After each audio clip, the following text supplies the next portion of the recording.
خالصتان تحریک سے وابستہ سکھ رہنماؤں کو قتل نہیں کیا بلکہ پاکستان میں بھی سال 2022 اور 23 کے دوران 5 اہم کشمیری جہادی تنظیموں کے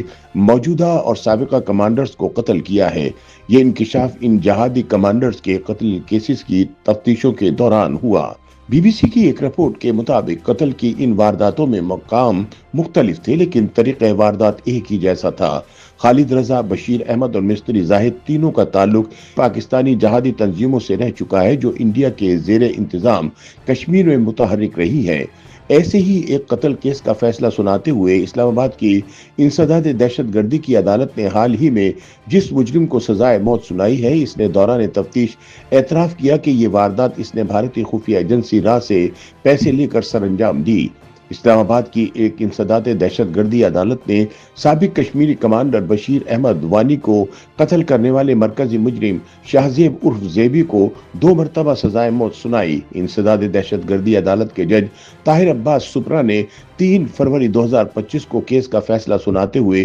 مرکزی ملزم شاہزیب عرف زیبی کو دہشت گردی اور اقدام قتل کی دفعات کے تحت 2 مرتبہ سزائے موت دینے کا حکم دیا۔ واضح رہے کہ فروری 2023 میں کشمیر میں متحرک جہادی تنظیم سے تعلق رکھنے والے سابق کمانڈر بشیر احمد وانی کو راولپنڈی کے علاقے برما ٹاؤن میں نامعلوم موٹر سائیکل سوار افراد نے فائرنگ کر کے قتل کر دیا تھا۔ اس کے علاوہ انسداد دہشت گردی کی عدالت نے اسی مقدمے کے فیصلے میں انڈیا کی خفیہ ایجنسی را سے فنڈنگ لے کر پاکستان میں دہشت گردی کرنے سمیت دیگر الزامات میں گرفتار 5 ملزمان کو بھی مجموعی طور پر 40 سال 9 ماہ قید و جرمانے کی سزا سنائی۔ 60 سالہ بشیر احمد کا تعلق انڈیا کے زیر انتظام کشمیر کے ضلع سری نگر کے علاقے کپواڑہ سے تھا اور وہ 80 کی دہائی کے اواخر سے اہم کشمیری جہادی تنظیم حزب المجاہدین سے وابستہ تھے۔ 60 سالہ بشیر احمد کو حزب المجاہدین کے سپریم کمانڈر سید صلاح الدین کا انتہائی قریبی ساتھی تصور کیا جاتا تھا۔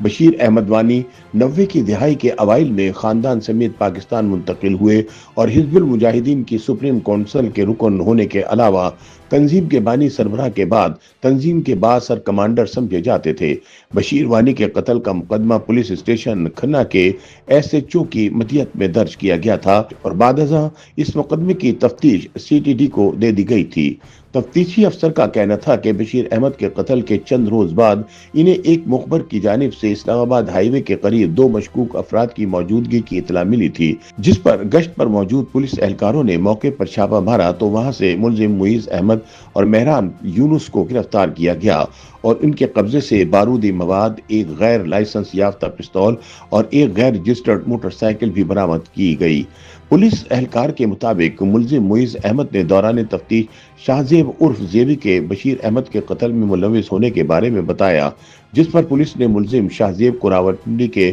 مضافاتی علاقے گوجر خان کے قریب سے گرفتار کیا تھا۔ پولیس اہلکار کے مطابق جب ان ملزمان کو شناخت کے لیے پیش کیا گیا تو بشیر احمد کے ورثاء نے شاہزیب کی شناخت کر لی۔ پولیس اہلکار کے مطابق بشیر احمد کے ورثاء نے بتایا کہ قتل سے چند روز قبل شاہزیب نے ان کے گھر آ کر بشیر احمد کو سنگین نتائج کی دھمکی دی تھی۔ پولیس اہلکار کا کہنا ہے کہ اس کے علاوہ بشیر احمد پر جس پستول سے فائرنگ کی گئی تھی وہ بھی شاہزیب نیئر سے برآمد کیا گیا تھا اور اس کے تجزیے میں بھی یہ بات سامنے آئی تھی کہ اسی ہتھیار سے بشیر احمد کا قتل کیا گیا تھا۔ تفتیشی افسر کے مطابق اس کے علاوہ برما ٹاؤن کی جس گلی میں بشیر احمد کو گولیاں ماری گئی تھی وہاں موجود سی سی ٹی وی کیمروں کی فوٹیج میں بھی شاہزیب نیئر کا چہرہ آیا ہوا تھا۔ اسلام آباد کی انسداد دہشت گردی کی عدالت نے انڈیا کی خفیہ ایجنسی را سے فنڈنگ لینے کے الزام میں ملزمان معیز احمد اور فیضان کیانی کو مجموعی طور پر 40 سال 9 ماہ کی قید کی سزا سنائی۔